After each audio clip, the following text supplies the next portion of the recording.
Legend Total War here, and today I'll be doing another top 5 Total War video, this time covering the most difficult historical battles in the Total War franchise. Now, I'll be judging these battles based on the hardest difficulty that they can be played on, but I won't be covering the fantasy titles, so that being Warhammer 1 or Warhammer 2. This will be just taking into consideration the historical games. With that being said, let's now jump into number 5. Coming in number 5 is the Battle of Zama for Rome 2. Hannibal and Scipio finally meet on the battlefield. Scipio is able to bring experienced legionaries to the battle. Hannibal, meanwhile, is forced to rely mostly on mercenaries and fresh recruits, keeping his most elite troops in reserve. With his Numidian allies, Scipio has a cavalry advantage over Hannibal's horsemen. Yet Hannibal still has his war elephants. The Romans must find a way to deal with this threat. The outcome of the Second Punic War hinges on the result of this battle. Now, one of the things that makes this battle so difficult, in my opinion, is that it's hard to play this battle as it was done historically, just due to the stat buffs that the AI get. Your infantry, which is the bulk of your army, is not able to compete toe-to-toe with Hannibal's elite infantry. You can take out his front and second line easily enough, but his third line, the Sacred Band, are really fucking tough.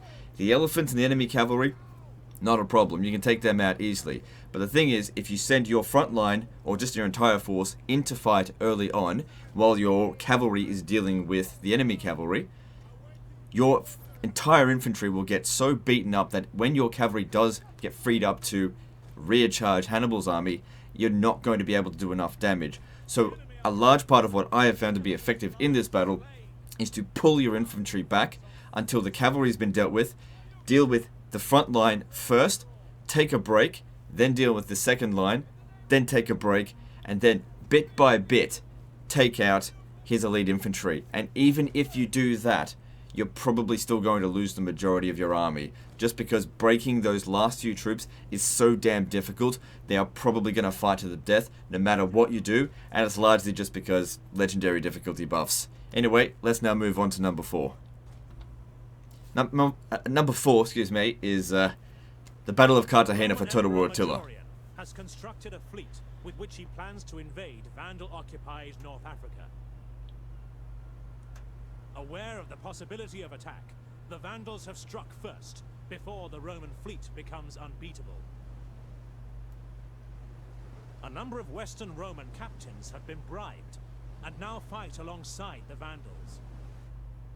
Defeating the Romans at Cartagena would surely end their ambitions of reconquering Africa.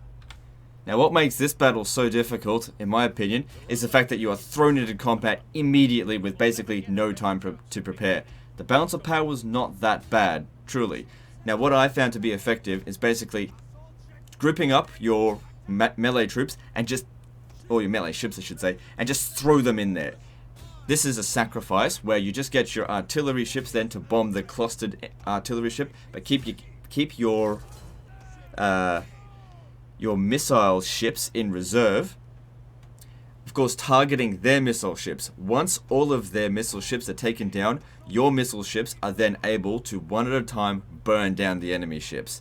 That's what I found to be effective. I lost this battle many times before I figured that out. Anyway, let's move on to number 3. Coming in number 3 is, again for Rome 2, the Battle of Cannae. After 2 days of skirmishing, Roman and Carthaginian forces finally meet on the banks of the Aufidus River. Rome has brought what it hopes will be overwhelming force to the field. Although inferior in number, Hannibal's army is highly maneuverable, with superior cavalry. The Roman army is relying on brute strength to smash through the Carthaginians. Hannibal could use this relentless push against them. If Hannibal's line can hold, and his cavalry can dominate the flanks, then he can control the legion's advance. The Roman numbers will mean nothing. Now, what makes this battle more difficult than the Battle of Zama is in fact that Scipio's cavalry is actually at least on legendary difficulty, slightly better than your cavalry. If you go cavalry versus cavalry toe to toe, you will not come out on top. What I found to be effective is to draw the enemy cavalry into your spearmen. Now, just like the Battle of Zama, if you go headfirst into that Roman army on legendary difficulty, you'll be turned into mincemeat. So this battle is very much fought similar to the Battle of Zama in that you pull your forces back and try to wait for them to separate units one at a time. As the intro said, you have a much more maneuverable army. You've got loads of skirmishers, they've got none. You can afford to run and avoid them, take them out one at a time, because surrounding them in the historical method on legendary difficulty is just not really possible. The numbers aren't the same as it was historically speaking. These units break off into individual fights, and so having your cavalry rear charge them just doesn't really break them. It just doesn't affect them that heavily on legendary difficulty. Therefore, isolating them, killing them one at a time, that seems to be the most effective strategy. And then once again, just like in the Battle of Zama, even if you do that, you're still going to have a very torn up army at the end of it. Anyway, let's now move on to the second hardest historical battle. Coming in at number 2 is the Battle of Kizugawa-guchi, I think I pronounced that right, for Shogun 2. This is a naval battle, and it is insane. What makes this battle so difficult is simply that the forces that you go up against are just way better than yours. You only have one tool at your disposal, being the bomb ships. All of your other ships are merely distractions. If the AI target your bomb ships, they can kill them in a couple of volleys. So you have to make sure that with every engagement that they're protected. What I have found to be effective is to isolate these ships one at a time, just like in other historical battles, allow the bombs to pick them off, distract the other ships while these guys are doing their job. The bomb ships are able to blow up the O-Otaka Bune pretty damn quickly, but you've only got 2 of them and you're up against 6 of these motherfuckers. And as I said before, if they decide to shoot them, you're gone. And you basically just have to try again. So a large degree of luck is required with this. You do also have the option to use landmines, or sea mines I guess, but that could be a bit tricky, and even if you use up all 6, you're not gonna kill all 6 of the ships with it, because each ship does... It's tricky to blow up a ship with the landmines. You have to lure them straight into it.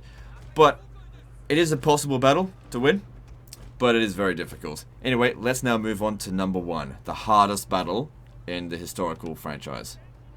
Coming in at number 1, for Rome 2, I bet you guessed it, the Battle of Alesia. Caesar's army surrounds Vercingetorix and his forces at Alesia.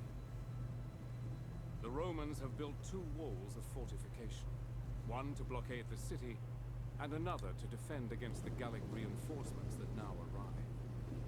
Caesar and his army now face an attack on 2 fronts. Defeat would mean the annihilation of his army, and the end of Roman rule in Gaul. So unlike the other historical battles, you are not allowed to dick around the enemy AI. You have to hold your ground. You are defending positions. There are 2 strategic points, or victory points, that you have to hold. If you lose either of them, you're screwed. You are up against overwhelming numbers in this, and even though your army is excellent quality, you really don't have enough troops to properly defend every area which they can come from. There's about 4 separate armies that you have to deal with, and while you can deal with them one piece at a time, they come at you one at a time, usually the next army comes before you finish dealing with the previous one. And if you don't kill these guys quickly, you can very quickly find yourself overwhelmed. So you have to make use of your missile units. That's your strongest point in this battle, because you have unlimited ammo for some reason, which you need. With the unlimited ammo, you can rack up hundreds, if not thousands of kills with your artillery and missile units, but you have to protect them. If they get killed, you're screwed. I fought this battle so many times before I finally got victory. Everything had to go right. I mean everything. One tiny little mistake, one tiny little bug that just didn't quite work, and the battle was lost. And even on the time that I did win, I had so few troops left that it was just a miracle that I even won in the first place. Anyway, that's my top 5 pick for the top 5 historical, most difficult battles in the Total War franchise. If you want to suggest the next top 5 video, post your comment in the comments below. Top rated video, that's the next one I'll do. Anyway, I'll see you next time, fuckers.